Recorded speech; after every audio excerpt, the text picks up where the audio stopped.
ねえねえ、すみれ。今日はどんな話題について話していくと？葵、今日はね、アメリカのコミック業界やポップカルチャー界隈を揺るがしている非常にショッキングな逮捕劇についてよ。バットマンなどの関連書籍も執筆した有名な作家であり、コミック美術館のキュレーター、学芸員でもあったアンドリュー・ファラゴ氏が信じられないようなプライバシー侵害の罪で逮捕されたの。逮捕？今までは失言で炎上とか映画が大爆死とかの話やったけど、今回はガチの犯罪やん。バットマンの作家ってことはめちゃくちゃ有名な人なんやろ？一体何をやらかしたと？今日はアメコミ界の重鎮が自身の誕生日パーティーで何をしたのか、そしていかにしてその最低な犯行がバレてしまったのかについて徹底的に解説していくよ。誕生日パーティーで逮捕？ナンバシトット。全然想像つかんけど、かなりヤバそうな事件やね。しっかり聞かせてもらうけんね。それじゃあ、順番に見ていくよ。まず事件が起きたのは、2026年の5月23日のことなの。カリフォルニア州サウスバークレーにあるアンドリュー・ファラゴ容疑者の自宅で、彼自身の50歳の誕生日を祝うパーティーが開かれていたんだよ。50歳の誕生日。人生の節目やね。友達呼んで、パーッと盛り上がっとったんやろな。バークレー警察によると、パーティーには20人以上が参加していて、その中には3歳以上の子供が6から7人含まれていたそうなの。親しい友人やその家族が集まった、とてもアットホームな集まりだったはずなんだけど、子供もおったんやね。平和なパーティーやん。そこで何が起きたと？このパーティーの最中に、ある女性客が自宅の浴室、つまりトイレやバスルームがある部屋で、信じられないものを発見したの。それがタオルで隠された携帯電話だったんだよ。は？タオルで隠された携帯電話？それって、まさか。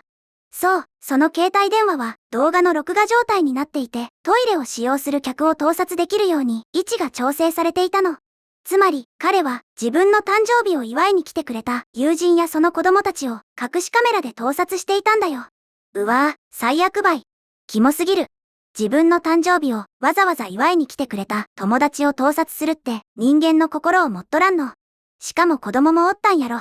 犯罪の中でもダントツで最低な部類ばい。本当に許されない行為だよね。しかも、この事件には犯人の非常に間抜けな決定的証拠が残されていたの。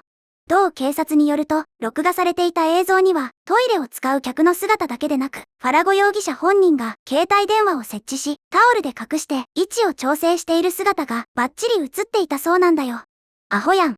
自分で仕掛け取る顔が映っとったら、言い逃れなんか 100% で金売。誰かが勝手に置いたとかの嘘も通用せんね。で、スマホ見つけた女性はどうしたと？女性がすぐにアンドリュー・ファラゴ容疑者に問い詰めたところ、彼は証拠映像があるからか、容疑をあっさり認めたの。そして、その場で携帯電話と iCloud から動画を削除したと警察に供述しているんだよ。その場で消したからって許されるわけないやん。で、その後、すぐに警察に捕まったと？警察は通報を受けて捜査を進め、逮捕状を取得した上で、6月3日にアンドリュー・ファラゴ容疑者を自宅で拘束したの。その際、約12台もの電子機器を押収しているんだよ。現在、彼はカリフォルニア州刑法に基づいて、プライバシー侵害の罪で、なんと20件もの訴追を受けている状態なの。20件。電子機器が12台も押収されたってことは、今回が初めてじゃなくて、ずっと前から常習的にやっていた可能性もあるってことやね。警察には徹底的に調べてほしいばい。でも、この人って、そんなに偉い人やったん？ここで、アンドリュー・ファラゴ容疑者が、業界でどれほどの超大物だったのかについて解説すると、彼は、サンフランシスコにあるコミック美術館のキュレーターを、なんと、約25年間も務めていたの。在任期間中に、100以上の展覧会を監督した実績があるんだよ。25年も、業界の歴史を知り尽くした大ベテランやん。さらに、彼は、自身をコミックアート、アニメーション、ポップカルチャーにおける世界的に認められた権威だと称していて、マーベルでのプロジェクトにも携わっていたの。2015年にはサンディエゴコミコンで名誉あるインクポット賞を受賞しているし、有名なコミック賞であるハーベイ賞も受賞しているんだよ。賞までもらっとる正真正銘の権威やね。執筆活動もすごくて、ティーンエイジ、ミュータント・ニンジャ・タートルズ、究極のビジュアルヒストリーやピーナッツ・ファミリーアルバム全集、ハーレークイーンのビジュアルブックなど数多くの書籍を書いているの。そして彼の最もよく知られた作品の一つが2020年に出版された約400ページに及ぶ歴史書バットマンなの。バットマンの歴史書。アメコミファンなら絶対手にするような本ばい。この本には、クリストファー・ノーラン監督やティム・バートン監督、マイケル・キートンといったバットマンの歴史を作ってきた超大物たちへのインタビューも収録されているの。それくらい彼は業界内で顔が広くて信頼されていた人物だったんだよ。そんなすごい人がなんであんな最低な盗撮なんてしたと。地位も名誉も全部持っとるのに一瞬の性欲か歪んだ欲望のせいで全部ぶち壊したんやね。関わってきたクリエイターやファンも裏切られた気分でショックやろな。本当にそうだね。所属していたコミック美術館も彼がすでに退職したことを認めた上で、この状況に衝撃を受け悲しんでいると声明を出してウェブサイトから彼の名前を削除したの。長年、漫画業界の人物の追悼記事などを真面目に書いてきた彼が、こんな形で表舞台から消えることになるとは誰も思っていなかったはずだよ。自業自得やけど、業界にとっては大きな損失やね。で、逮捕された本人は何か反省の言葉とか言っとると？ここで事件発覚後に彼が友人たちに送ったという呆れた謝罪メールの内容について核心に触れていくんだけど、でもその前に、ここでみんなにお願いがあるの。もしこの動画が面白いなって思ったら、ぜひチャンネル登録とグッドボタン、高評価を押してね。ここまでの話を聞いて少しでも面白いな、役に立つなと思ったら、ぜひチャンネル登録とグッドボタン、高評価ばポチッとよろしく頼むばい。それじゃあ続きを話していくよ。バークレースキャナーが入手した裁判記録によると、アンドリュー・ファラゴ容疑者は事件が発覚した後、被害に遭った客たちに謝罪のメールを送っていたそうなの。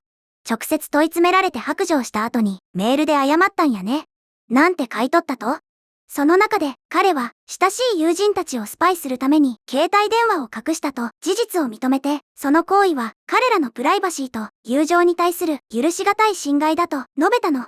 そして、どんな結果になろうとも受け入れる覚悟があると付け加えたんだよ。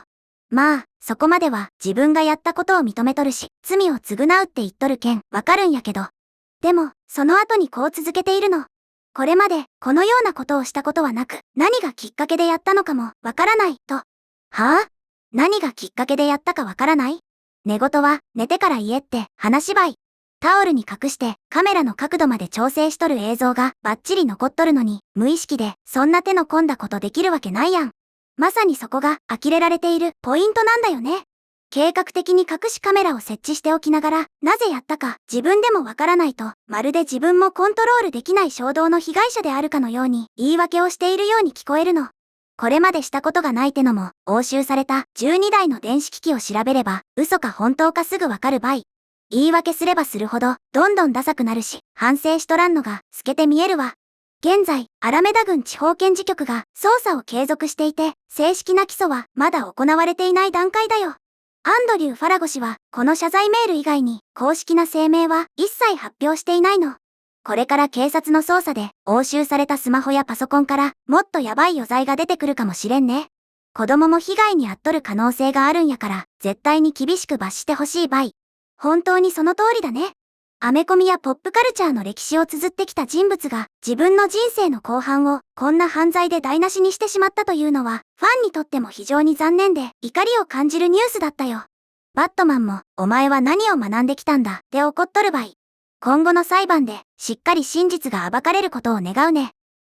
ということで今日はアメコミ界の重鎮キュレーターによる最低な盗撮事件と逮捕劇という話題について見てきたけど、みんなはどのように思ったかな？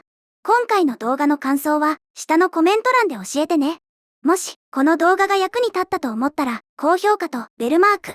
チャンネル登録まだの方はチャンネル登録もよろしくお願いします。ではまた次回の動画でお会いしましょう。すみれの最新動画は左、おすすめ動画は右です。どちらも見てくれると嬉しいな。